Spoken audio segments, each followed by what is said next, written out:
Hello my dear students. तो कैसे हैं आप सब? आई होप आप लोग अच्छे होंगे, मस्त मस्त एकदम जबरदस्त होंगे। ठीक है। तो जैसा कि हम लोग अगर बातें किया जाए तो जो हम लोग कोऑर्डिनेशन कंपाउंड जो कवर कर रहे थे, जिसमें जो और कुछ बच्चों के लोग को जो छूट गया था ना, ठीक है, तो इसके लिए हम लोग यहाँ पर चले थे। जो आपको पहला लेक्चर में हम लोग उसके इंट्रोडक्शन की बात किए एंड सेकेंड लेक्चर में हम लोग उसके रिप्रेजेंटेशन की बात की, है ना।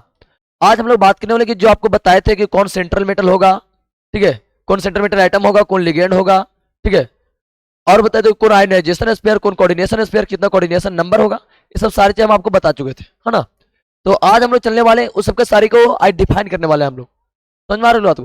तो चलते हैं, सबसे पहले हम लोग जो डिफिनेशन जो करेंगे बाबू, ठीक है, वो करेंगे हम लोग, ठीक है, सेंट्रल मेटल आइटम का करेंगे। समझ में आ रही है बात को? तो सबसे पहले अगर हम लोग बात इसमें किया जाए तो हम लोग सारी चीजों को आपको बता सकते हैं कि कौन क्या है नहीं है। समझ में आ रही है बात को? ये सारी चीजें हम आपको कंप्लीट करवाएंगे, इसके लिए आपको टेंशन लेने की जरूरत नहीं है। तो हम लोग सबसे पहले अगर पिछला अगर थोड़ा रिवीजन करना चाहेंगे तो पिछला हम लोग थोड़ा रिवीजन कर सकते हैं। ठीक है। पिछला का आपका क्या है बाबू? कि पिछला अगर बातें अगर किया जाए यहाँ से तो आपका चैप्टर जो हम लोग स्टार्ट किए थे उपसंयोजन यौगिक, उपसंयोजन यौगिक की बात किया जाए तो ये थोड़ा इतना चौड़ा लंबा चौड़ा नाम ही है ना, लगता है बहुत बड़ा नाम है, इतना बड़ा नाम है कि कहे मत कीजिए। तो ये दिखने में लगता है ये कैसा है, उपसंयोजन यौगिक, है ना। तो ये एक जटिल यौगिक जैसा होता है, और जितने भी जो जटिल यौगिक होते हैं ये आपका मिलकर बनता है किससे? संक्रमण तत्व से मिलकर बनता है। ठीक है। तो हम लोग डिफिनेशन बोलते हैं कि संक्रमण तत्व के जटिल गठन प्रवृत्ति के द्वारा जिस कंपाउंड का निर्माण होता है उसे हम लोग कहते हैं उपसंयोजन यौगिक कहते हैं। तो इसके बाद फिर हम लोग बात किए थे यौगिक के प्रकार। यौगिक के प्रकार में चले थे योग्यात्मक यौगिक। योग्यात्मक मतलब योग मतलब कौन है? जुड़ना, बस हमारा। तो उसमें अगर बात यहां से किया जाए, ठीक है, कि जब दो या दो से अधिक साधारण लवण आपस में क्या होकर कंबाइन होकर, ठीक है, जिस यौगिक का निर्माण करता है उसे हम लोग कहते हैं योग्यात्मक यौगिक। योग्यात्मक यौगिक आपके जो होते हैं बाबू वो आपके दो प्रकार के होते हैं, एक होता है द्विक लवण और एक होता है उपसंयोजन यौगिक। द्विक लवण की अगर बातें किया जाए तो उसको हम लोग बोलते हैं डबल सॉल्ट, और उपसंयोजन की बात किया जाए तो उसको हम बोलते हैं कोऑर्डिनेशन कंपाउंड। जितना भी आपका जो द्विक लवण है वो एक समान यौगिक है, वो आपके जलीय विलयन में संपूर्ण रूप से आयनीकृत हो जाएगा। बट अगर यहाँ से बातें अगर किया जाए, ठीक है, कि अगर उपसंयोजन तो वो आपका संपूर्ण आयनीकृत नहीं होता और अपना पहचान बनाए रखता है। इसके बाद फिर हम लोग बात की रिप्रेजेंटेशन का। रिप्रेजेंटेशन आई होप आपको क्लियर भी करवा दिए थे कि पूरा जो तीन चार ब्रैकेट, इधर ब्रैकेट उधर ब्रैकेट, दाएं बाएं लेफ्ट राइट, किधर भी कुछ रहेगा, है ना। तो सारे चीज आपको दिखाई पड़ेगा, वो आपका कोऑर्डिनेशन कंपाउंड का लगेगा, है ना। उसमें बात आपको हम लोग क्लियर करवाए थे कि कोऑर्डिनेशन कंपाउंड में आपको जो, ठीक है, ब्रैकेट के जो बाहर रहे वो कहलाता है आयनन मंडल यानी आयनाइजेशन स्फीयर। चाहे तो लेफ्ट साइड बाहर हो चाहे तो राइट साइड बाहर हो, है ना। तो कहलाता है आपका क्या बाबू? ठीक है, आयनाइजेशन स्फीयर यानी जिसको बोलते हैं आयनन मंडल। जो बड़ा ब्रैकेट के जो अंदर में है, जितने भी बड़ा ब्रैकेट के जो अंदर में है बाबू वो कहलाता है आपका समन्वय मंडल, जिसको बोलते हैं कोऑर्डिनेशन स्फीयर बोलते हैं, है ना। इसके बाद फिर हम लोग बात किए थे बड़ा ब्रैकेट के जो आपका जस्ट बगल में जो है उसको हम लोग बोलते हैं बाबू केंद्रीय परमाणु central metal atom. And central metal atom को जो छोड़कर जितना भी कैपिटल ब्रैकेट के अंदर जितने भी सारी चीज बचेंगे उस सारी चीजों को हम लोग बोलते हैं लिगेंड बोलते हैं, लिगेंड लिगेंड। ठीक है। तो इसके बाद बात करें जितने लिगेंड की नंबर होता है उस नंबर को हम लोग जनरली डिनोट करते हैं क्या? कोऑर्डिनेशन नंबर यानी उपसंयोजन संख्या। बस मारा। अगर पूरा कंपाउंड के बाहर में अगर लेफ्ट साइड अगर कुछ बाहर हो तो उसको हम लोग बोलते हैं केट आयन, और उसके रिस्पेक्ट में जो बड़ा ब्रैकेट होगा वो होगा एन आयन। अगर आपको अगर बड़ा ब्रैकेट के राइट साइड में बाहर हो तो उसको हम लोग बोलते हैं एन आयन, उसके रिस्पेक्ट में क्या होगा? ये बड़ा ब्रैकेट वाला केट आयन होगा। क्लियर है? चलिए, तो आज हम लोग यहाँ पर कवर करने वाले हैं सेंट्रल मेटल आइटम। इस सेंट्रल मेटल आइटम होता क्या है समझ मारो बात को, जिसको हम लोग कहते हैं केंद्रीय परमाणु। क्या कहते हैं बाबू? केंद्रीय परमाणु। तो सबसे पहले यहाँ पर हम लोग समझते हैं सेंट्रल मेटल आइटम के बारे में, केंद्रीय परमाणु के बारे में, है ना। चलिए, सबसे पहले यहाँ पर हम लोग बातें करेंगे केंद्रीय परमाणु, सेंट्रल मेटल आइटम।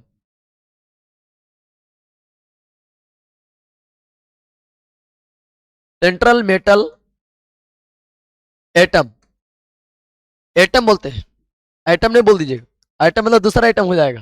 समझ रहे बात को? तो हम यहाँ चले एटम, सेंट्रल मेटल एटम, तो बोलते हैं CMA, जिसको हम लोग हिंदी में कहते हैं केंद्रीय परमाणु। केंद्रीय परमाणु बोल सकते हैं, केंद्रीय आयन बोल सकते हैं।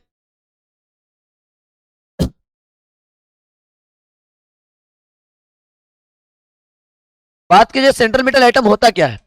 तो सेंट्रल मेटल एटम जितना भी आपका सेंट्रल मेटल एटम होता है, जैसे हम आपको बताना चाहेंगे, जैसे आप इसमें ध्यान दीजिएगा, ये आपका जो बड़ा ब्रैकेट है, बड़ा ब्रैकेट जस्ट जो बगल में है, बड़ा ब्रैकेट जो है जस्ट आपका बगल में जो है बाबू, ये कहलाएगा सेंट्रल मेटल एटम। ये सेंट्रल मेटल एटम डिफाइन करेंगे जितना भी सेंट्रल मेटल एटम होता है सब मेटल का बना होता है। तो वे मेटल आयन जो आपके केटायन मॉलिक्यूल या तो अनायन और न्यूट्रल मॉलिक्यूल, ये सारे मॉलिक्यूल के साथ मिलकर एक आपका क्या कोऑर्डिनेशन कंपाउंड फॉर्म कर देता है, कोऑर्डिनेशन कंपाउंड।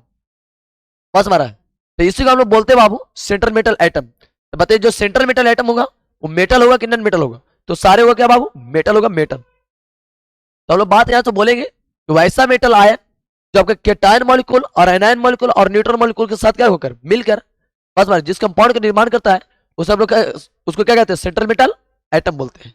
समझ में आ रहा है अपनी बात को? तो आप लोग तुम याद रखिएगा सेंट्रल मेटल एटम क्या बना हुआ था, मेटल का। वो किसके साथ कंबाइन होता है, तो लिगेंड के साथ कंबाइन होता है जनरली। और लिगेंड में आपका केटायन भी होता है, एनायन भी होता है, न्यूट्रल भी होता है। मतलब प्लस चार्ज वाला भी होता है मॉलिक्यूल्स, माइनस चार्ज वाले भी होते हैं और न्यूट्रल भी होते हैं। जैसे बात की जाए Na3 तो लिगेंड है बट ये न्यूट्रल है, ये भी आपका क्या है, न्यूट्रल है। लेकिन Cl की बात क्या है, एनायन, माइनस लिगेंड है।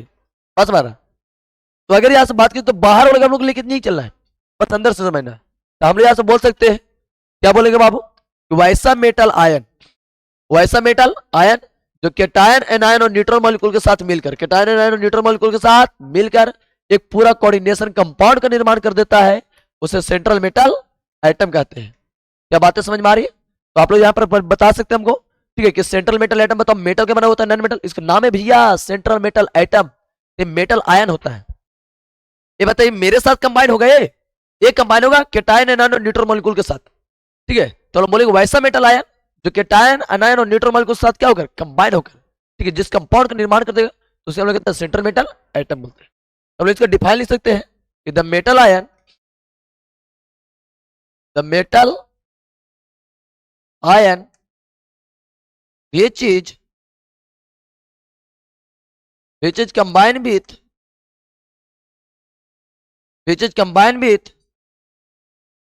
cation, anion and neutral molecule, cation anion क्या and neutral molecules are known as, sorry, combined with cation and neutral molecules and form the complex ion, complex ion बोल सकते हैं, complex compound भी बोल सकते हैं, इसमें कोई दिक्कत नहीं है, या तो coordination compound भी बोल सकते हैं। and form the complex compound is called CMe, central metal atom. पास मारा, मतलब वे मेटल आयन जो कंबाइन होगा किसके किसके साथ, केटायन एनायन और न्यूट्रॉन मॉलिक्यूल के साथ, ठीक है, और कंबाइन होकर फॉर्म करेगा क्या, कंप्लेक्स कंपाउंड, उसे हम क्या कहते हैं बाबू, सेंट्रल मेटल एटम बोलते हैं। क्या बातें समझ में आ रही है? तो सेंट्रल मेटल एटम बताओ मेटल होता है कि नॉन मेटल होता है? तो मेटल होता है। किसके किसके साथ कंबाइन होगा, केटायन एनायन और न्यूट्रॉन मॉलिक्यूल्स कंबाइन होकर क्या बनाएगा, कोऑर्डिनेशन कंपाउंड बनाएगा या तो कंप्लेक्स कंपाउंड बनाएगा, उसी को लोग बोलते हैं क्या, सेंट्रल मेटल एटम बोलते हैं। बोलिए क्लियर है? देन अगर बात की जाए, अगर इसका हिंदी में बात की जाए, है ना, तो हिंदी में इनका फंडा थोड़ा समझिए। फंडा क्या है इनका, तो हम लोग बोलेंगे यहाँ पर हिंदी में इसकी बात अगर किया जाए ना, तो हिंदी में बात सकते हैं कि केंद्रीय परमाणु किसे कहते हैं, केंद्रीय परमाणु कह लीजिए या केंद्रीय आयन कह लीजिए, ठीक है, केंद्रीय परमाणु। बात की जाए अगर केंद्रीय परमाणु का, केंद्रीय परमाणु कहते किसको है, तो जितना भी बताइए केंद्रीय जो परमाणु है, ये सारे केंद्रीय परमाणु बताइए धातु होता है, क्या धातु होता है, तो जितना जो आपका है, ठीक है, ये सारा आपके बताइए धातु के अधातु, ये सारा जो आपका होता है बाबू, इससे जो केंद्रीय परमाणु जो आपका है ना, ये जो आपका केंद्रीय जो परमाणु है, ये केंद्रीय परमाणु बताइए धातु है या अधातु है? ये क्या होता है, धातु आयन होता है। कौन आयन होता है बाबू, धातु आयन होता है। और यह धातु आयन बताइए किसके किसके साथ कंबाइन होता है, तो एक कंबाइन होता है धनायन अनु, धन आयन, ऋण आयन, उदासीन, ठीक है, धनायन, ऋणायन और क्या, उदासीन, मतलब लिगेंड के साथ, तो लिगेंड तीन को होता है, धनायन, ऋणायन, उदासीन। तो बोलेंगे कि वैसा धातु आयन, वैसा धातु आयन जो धन आयन, ऋण और उदासीन अणु के साथ क्या होकर मिलकर उप सहसंयोजन यौगिक का निर्माण कर देता है, उसे हम क्या कहते हैं, केंद्रीय परमाणु कहते हैं। बातें अगर यहां से किया जाए तो हम लोग लिख सकते हैं, तो आपको बस याद होना चाहिए फंडा कैसे पता रहेगा आपको, जैसा ही बोलेगा भैया केंद्रीय परमाणु, कौन परमाणु बोलेगा, केंद्रीय परमाणु बोलेगा, तो बताइए जितना भी केंद्रीय परमाणु जो है, समझ लीजिए मेरी बात को, तो बताइए केंद्रीय परमाणु बताओ धातु होता है, क्या होता है, धातु होता है, धातु के अधातु, तो सारे जो होते हैं धातु होते हैं, एकदम याद रखिएगा। आइए बताइए किसके किसके साथ जुड़ता है, ठीक है, तो ये धनायन मॉलिक्यूल, ऋण आयन और उदासीन मॉलिक्यूल के साथ जुड़कर एक कैसा बनाता है, उप सहसंयोजन यौगिक का निर्माण कर देता है, उसी को हम क्या कहते हैं बाबू, केंद्रीय परमाणु कहते हैं। तो हम लोग लिख सकते हैं, ठीक है, तो वैसा वैसा धातु आयन जो धान आयन, मरीन आयन और उदासीन अणु के साथ मिलकर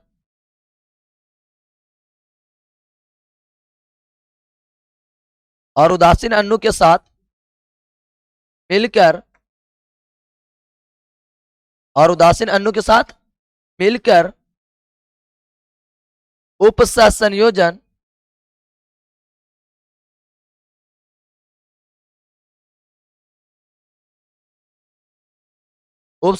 यौगिक का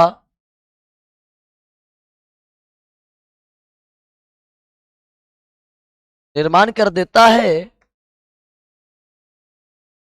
उसे केंद्रीय परमाणु कहते हैं।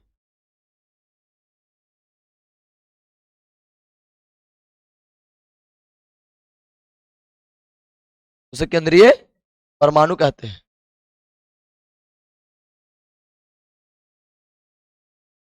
ठीक है,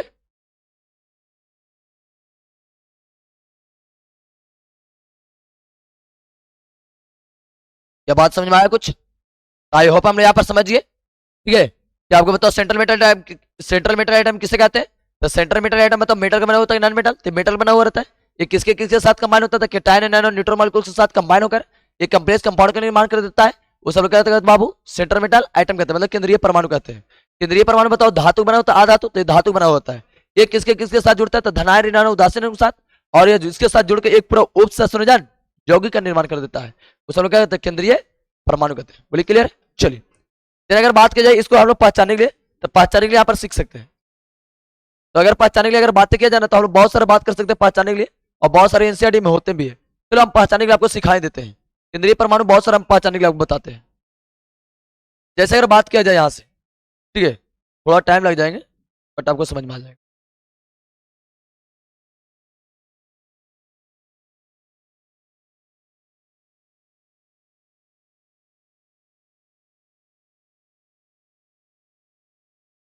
चलिए,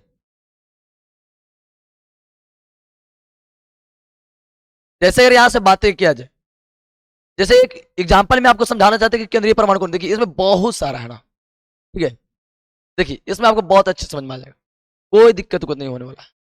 ठीक है, क्वेश्चन क्या कर रहा है, क्वेश्चन से आपको नहीं ध्यान देना है, बस इसका एग्जांपल ध्यान दीजिए खाली। बस हम आपको इसका क्या करवाने वाले, एग्जांपल करवाने वाले।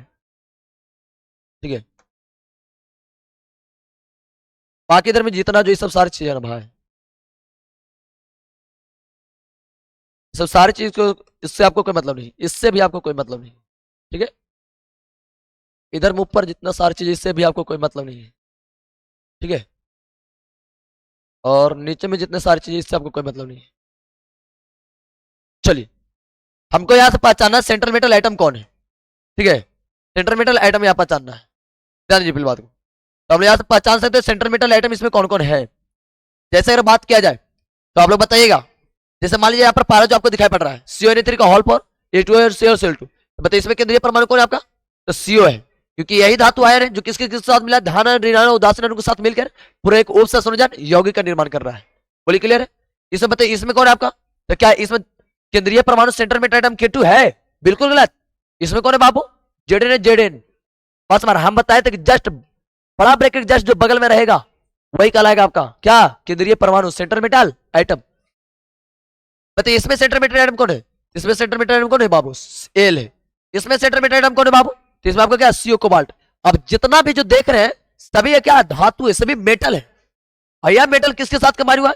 तो धान ऋणायन उदासीन अणु के साथ कंबाइन हुआ है ना। इसमें बताइए कौन है? Ni है। इसमें बात करिए तो इसमें कौन है बाबू? Pt है। इसमें बात करिए तो कौन है बाबू? Cr है। इसमें बात करिए तो कौन है बाबू? CO है। इसमें बात करिए तो फिर कौन है? CO है, कोबाल्ट है।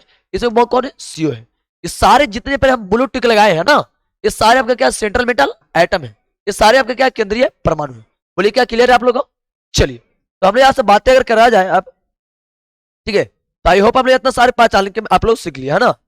चलिए, अब हम लोग यहाँ पर चलते हैं, तो थोड़ा यहाँ पर ध्यान दीजिए जो हम लोग पढ़ा रहे थे। तो यहाँ से अगर हम चला जाए तो हम हर एक चीज को यहाँ पर कवर करें। तो आपको बता दें सेंट्रल मेटल आइटम क्या होता है। तो सेंट्रल मेटल आइटम बताया हम आपको, तो ये आपको केंद्रीय परमाणु जो आपको धान ऋणायन और उदासीन अणु के साथ क्या होगा, मिलकर एक पूरा उपसह संयोजन यौगिक का निर्माण कर देता है, उसे हम लोग क्या कहते हैं? केंद्रीय परमाणु कहते हैं। सेंट्रल मेटल आइटम होते हैं। जितना भी जो सेंट्रल मेटल आइटम होता है, उस सारे सेंट्रल मेटल आइटम सब आपका जो होता है बाबू ना, वो सारा धातु होता है। ठीक है, जितना भी जो आपको होते हैं वो सारे क्या होते हैं? धातु होते हैं। बोलिए क्लियर है? कंप्लीट बात। चलिए आगे क्यों हम लोग यहाँ पर समझते हैं, तो हम लोग आई होप यहाँ पर समझ गए सारी चीज। ये भी आपका क्लियर हो गया, तो इसमें भी आपको समझा दिए। चलिए यहाँ पर अब हम लोग समझने जितने भी केंद्रीय परमाणु हैं, जितना भी जो सेंट्रल मेटल आइटम है, ये लिगेंड के साथ जो बॉन्डिंग करता है ना, बॉन्ड बनाता है। बॉन्ड बॉन्ड मतलब भाई दोस्ती, न समझो बात को। आप लोग भी बहुत सारा दोस्ती चलता है, ठीक है। तो यहाँ पर दोस्ती बहुत एक दूसरा अलग वाली दोस्ती है। तो जो दोस्ती की अगर बात की जाए ना, तो वो जो दोस्ती होती है, यहाँ पर बॉन्डिंग होता है। जिस तरीके से हम आदमी एक दूसरे क्या करते हैं? दोस्ती करते हैं। अब दोस्ती में बहुत सारे फंडे होते हैं। एक दोस्त आपका ऐसा पक्का दम कंजूस आदमी होता है, न समझ लो। वो कहियो खर्चा कर, तो खाली खर्चा तो कर बे तू, न समझ लो। और एक दोस्त आपका ऐसा दोस्त होता है ना, कि अगर उसको 500 रुपये आप दे रहे हैं, तो 500 रुपये वो भी मिलावेगा। आप भी 500 लगाइए, 500 वो भी मिलाएगा। वो आपका होता है शासन जो होता है, कोवैलेंट होता है। और एक जो होता है एकदम आपके जैसे, मतलब मान लीजिए किसी ग्रुपिंग वगैरह में जा रहे हैं, कोई दोस्त है। अब एक दोस्त जैसे 4 दोस्त के पास आप लोग के पास पैसा है, और एक दोस्त के पास पैसा है नहीं, तो उसके बदले हम लोग क्या करते हैं? पैसा मिला देते हैं। तो अगर केवल बॉन्डिंग में रहने के लिए, दोस्ती में रहने के लिए, अगर केवल एक ही अगर आइटम पूरा इलेक्ट्रॉन उसके बदले मिला रहा है, तो वो कहलाता है उपसहसंयोजक बंधन। तो जितना भी आपका सेंटर मेटल आइटम है ना, वो सारे सेंटर मेटल आइटम लिगेंड के साथ, किसके साथ? लिगेंड के साथ, ठीक है, कोऑर्डिनेट कोवैलेंट बॉन्ड बनाता है। कैसा बॉन्ड बनाता है बाबू? कोऑर्डिनेट कोवैलेंट बॉन्ड बनाता है। तो हम यहां से लिख सकते हैं, ठीक है, नोट पॉइंट में हम लोग क्या लिख सकते हैं? ठीक है, central metal items CMA, central metal atom is form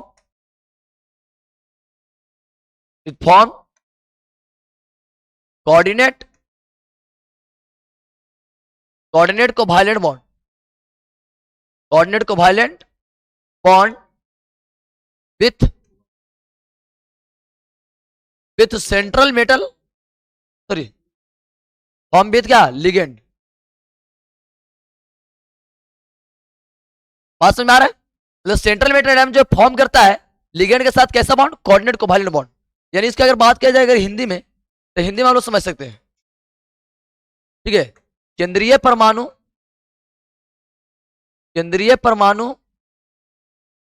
ligand के साथ, केंद्रीय परमाणु लिगेंड के साथ मनुष्य यूनिसेक्सुअल उपसह संयोजन बंधन बनाता है।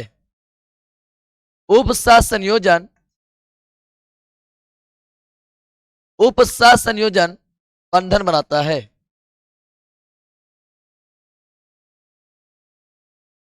उपसह संयोजन बंधन बनाता है। केंद्रीय परमाणु लिगेंड के साथ कैसा बंधन बनाता है? उपसह संयोजन बंधन, मतलब कोऑर्डिनेट कोवैलेंट बॉन्ड। बात में आता है, याद रखिएगा, जितने भी केंद्रीय परमाणु, जितना भी सेंट्रल मेटल आइटम है, क्या वो आयनिक बंधन बनाएगा? Ionic bond? बिल्कुल नहीं। क्या वो सह संयोजक बंधन बनाएगा? केवल सह संयोजक भी नहीं बनाने वाले। क्या वो उपसंयोजक बनाएगा? बिल्कुल सही, वो बनाएगा क्या? उपसह संयोजक बंधन बनाएगा। बस जिसको हम लोग कहते हैं कोऑर्डिनेट कोवैलेंट बॉन्ड बोलते हैं। तो बात में बच्चा के माइंड में आता है कि सर कोऑर्डिनेट कोवैलेंट बॉन्ड होता क्या है? कोऑर्डिनेट कोवैलेंट बॉन्ड कहते किसको है ना, ये चीज आपको पहले क्लियर होना चाहिए। तो हमने यहाँ पर समझते हैं कोऑर्डिनेट कोवैलेंट बॉन्ड के बारे में, ठीक है। तो कोऑर्डिनेट कोवैलेंट बॉन्ड यहाँ पर अगर समझा जाए, तो हर एक चीज को हम लोग समझेंगे उसका परिभाषा। कोऑर्डिनेट कोवैलेंट बॉन्ड कहते हैं हम लोग किसको है? देखिए, कोऑर्डिनेट कोवैलेंट बॉन्ड, या इसी का और नाम है, और बहुत सारा नाम भी इसको बोलते हैं। कोऑर्डिनेट बॉन्ड भी खाली बोल सकते हैं, कोऑर्डिनेट बॉन्ड, और इसी को बोल सकते हैं, ठीक है, कोऑर्डिनेट बॉन्ड, या इसी को और बोल सकते हैं डेटिव बॉन्ड बोलते हैं। सबसे जो इंपॉर्टेंट नाम होता है डेटिव बॉन्ड। इतना सारा बोलते हैं इसको इंग्लिश में। हिंदी बोलते हैं उपसह संयोजक बंधन, हिंदी बोलते हैं उपसह संयोजन बंधन, उपसह संयोजन बंधन बोलते हैं। बात अगर हम आपको समझाना चाहेंगे तो समझिएगा पहले बात को, कि आपका कोऑर्डिनेट कोवैलेंट बॉन्ड क्या होता है, ठीक है, उपसह संयोजन बंधन कहते किसको है, ये चीज आज हम आपको समझाने वाले हैं। बंधन के मतलब तो भैया दोस्त, बॉन्ड का मतलब दोस्त।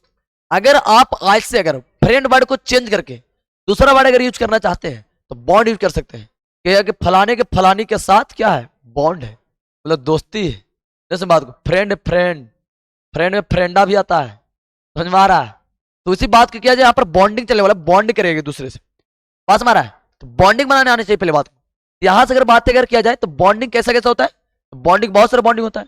बॉन्डिंग में अगर पहला अगर बॉन्डिंग की अगर बात किया जाए ना, तो जो पहला जो बॉन्डिंग होता है, वो पहला बॉन्डिंग हम लोग बोलते हैं एक आयनिक बॉन्ड होता है। आयनिक बॉन्ड में क्या होता है, उसमें इलेक्ट्रॉन का त्याग और ग्रहण होता है, उसमें साझेदारी होता नहीं है। मतलब एकदम एक वो खा करेगा, देगा पैसा, और दूसरा आदमी उसका इंजॉय उठाएगा, बस मतलब खर्चा क्यों करेगा, दूसरा खर्चा पानी करे वाला नहीं, एकदम उसको जो एकदम कंजूस दोस्त, एकदम कंजूस, जो समझ लो। समझ में आ रहा है बात को? ये सब ज्यादा जो क्राइटेरिया चलता है ना बाबू, ठीक है, वो कपल्स क्राइटेरिया चलता है। समझ में आ रहा है बात को? जैसा ही दोस्ती कीजिएगा तो जाइए लेके कैसा ही जो गिए, ठीक है, बस मारा प्रमोद में एक बार जैसे ही बैठा दिए तो पूरा बिल तुम्हारे ऊपर ही, तो बस मारा उसके ऊपर बिल नहीं जाने वाला। तो वहां जो बॉन्डिंग बन रहा है ना, वो बन रहा है आपका आयनिक बॉन्ड बन रहा है।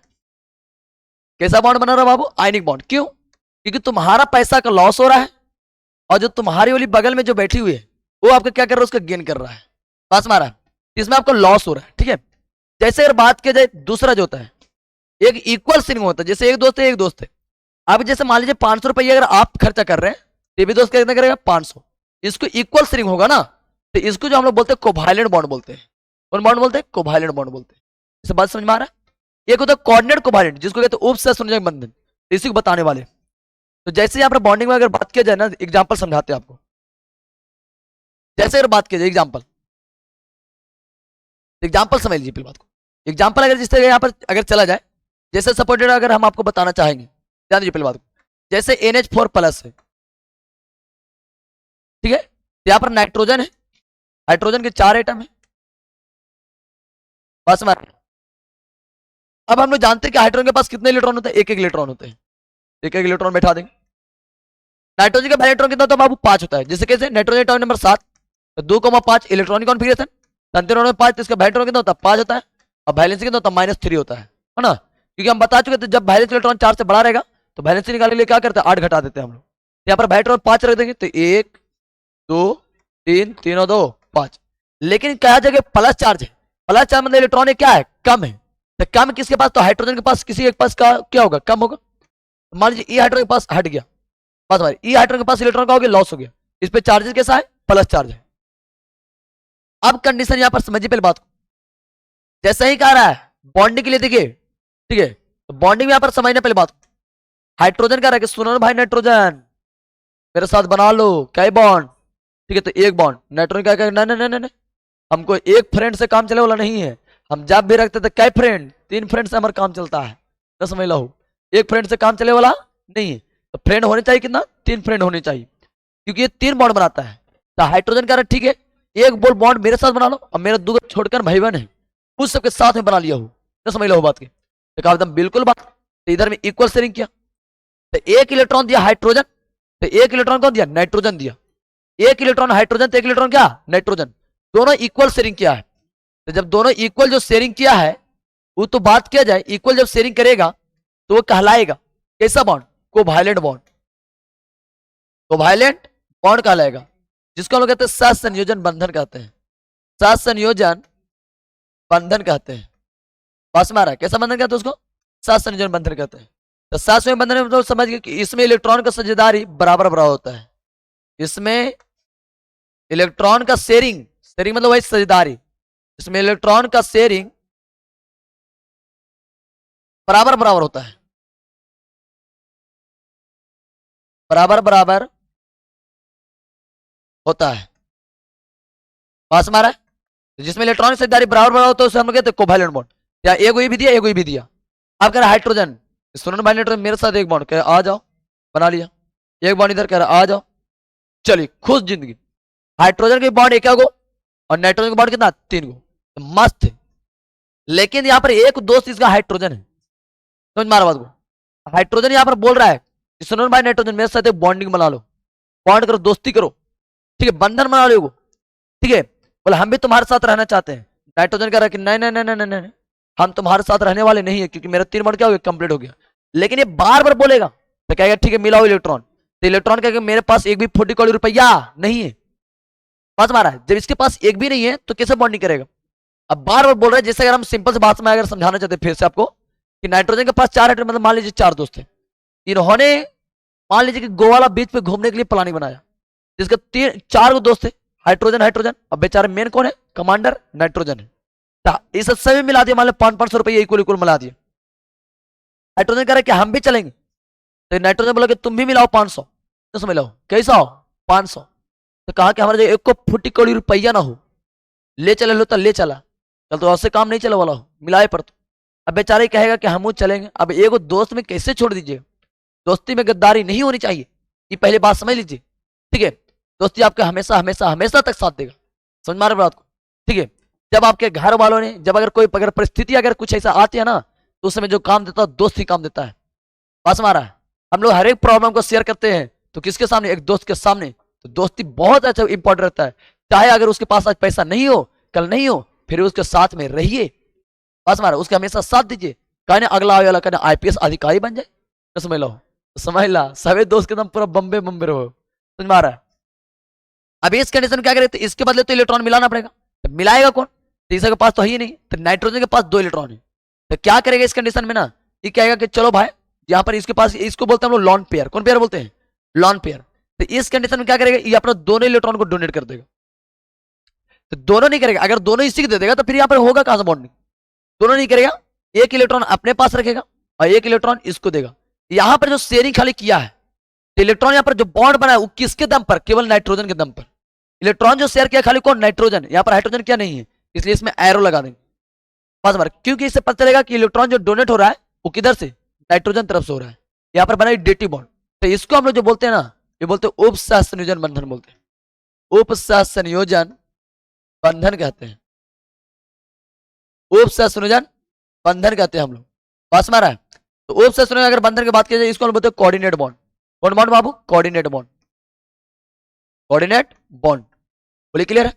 यहां से बात की जो उपसहसंयोजन बंधन, यहाँ पर हम लोग समझ सकते हैं, ठीक है, यहाँ पर समझना है। तो इसमें बताओ इलेक्ट्रॉन को जो साझेदारी केवल एक ही परमाणु किया है, बताओ दोनों परमाणु किया है, तो जो साझेदारी किया केवल एक ही परमाणु किया है, हम लोग लिखें इसमें इलेक्ट्रॉन का साझेदारी, साझेदारी केवल एक ही परमाणु करता है। अब जैसा ही देखिए इलेक्ट्रॉन यहां पर दिया इसको, तो बेचारा पर जो प्लस चार्ज था, तो देखिए हाइड्रोजन के पास एक इलेक्ट्रॉन आता है और एक इलेक्ट्रॉन यहां पर आ ही गया, तो बेचारा हो गया न्यूट्रल, तो यहां जो है ये क्या हो जाएगा, प्लस चार्ज हट जाएगा। अब बेचारा दिक्कत किसका हो गया, इसका हो गया। नाइट्रोजन का पहले था क्या इलेक्ट्रॉन 5 को, तो हो गया 1 2 3, 3 और 1 4, ये तो लॉन पे वही डोनेट हुआ ना, तो 1 2 3 4 और होता क्या 5 को था, तो एक इलेक्ट्रॉन घट गया, इसलिए चार्ज अब इस पे आ जाएगा। बस हमारा तो यहाँ पर जितना भी जो केंद्रीय परमाणु है बाबू, ये ऐसा ऐसा बंधन बनाता नहीं है, वो तीर वाला बंधन बनाता है, यानी उपसहसंयोजन बंधन। वो कहेगा कि ले जाओ इलेक्ट्रॉन जितना ले जाना है, तो लिगेंड के साथ हमेशा जो बंधन बनाता है वो बताइए सहसंयोजन बंधन, उपसहसंयोजन बंधन, जितना भी बनाता है कैसा, उपसहसंयोजन बंधन बनाता है। तो आई होप आप लोग को केंद्रीय परमाणु, सेंट्रल मेटल एटम बहुत अच्छे से समझ में आ गया होगा, ठीक है। तो उसके बाद फिर हम लोग अगले लेक्चर में जो कवर करेंगे ना, वो करेंगे हम लोग क्या, कोऑर्डिनेशन नंबर, उपसहसंयोजन संख्या के बारे में कवर करेंगे, ठीक है। रात भी बहुत हो चुका है, इसके कारण हम आज को आपको इतना ही कवर करवाते हैं, फिर हम लोग अगले क्लास में जो कवर करेंगे कोऑर्डिनेशन नंबर के बारे में। तो इसी तरीके से आप लोग बस पढ़ते रहिए, मस्त रहिए, मस्त रहिए, तुम अपने पढ़ाई में व्यस्त रहिए। पास मारा है, ठीक है। लन फन देवानंद के चक्कर में आप लोग को रहना नहीं है, एकदम बिल्कुल पढ़ाई पे फोकस करना है, समझ रहे बात को, ठीक है। थोड़ा बहुत लेफ्ट राइट मारिएगा तो चलेगा, कोई दिक्कत ना है, समझ में आ रहा है बात को, ठीक है। इस चीजों को पूरा सही तरीके से कवर कर लीजिएगा। तो आई होप हम आपको केंद्रीय परमाणु अच्छे तरीके से बता दिए, ठीक है। आप लोग को समझ में आ भी हो गया। तो केंद्रीय परमाणु जितना भी हो तो सब धातु बना हुआ होता है, वो किसके साथ जुड़ता है, धान आयन, ऋण आयन, उदासीन आयन के साथ मिलकर एक पूरा उपसंयोजन यौगिक का निर्माण कर देता है। उसे हम लोग क्या कहते हैं बाबू, तो उसे हम लोग कहते हैं केंद्रीय परमाणु कहते हैं। बस हमारा हम लोग बताया केंद्रीय परमाणु पहचानने के लिए एकदम आंख बंद करके मार देगा, एकदम बड़ा का ब्रैकेट जस्ट जो बगल में रहेगा वही कहलाएगा केंद्रीय परमाणु कहलाएगा। बात समझ नहीं आ रहा। और सारे जितने भी केंद्रीय परमाणु है वो आयनिक बंधन नहीं बनाता है, वो सहसंयोजन बंधन नहीं बनाता है, वो जब बनाता है उपसंयोजन बंधन बनाता है, किसके साथ, लिगेंड के साथ। आई होप ये सब हम लोग कवर कर लिए। देन हम लोग मिलते हैं कल के दिन। तो आज इतनी, बाकी हम लोग अगले क्लास में मिलते हैं।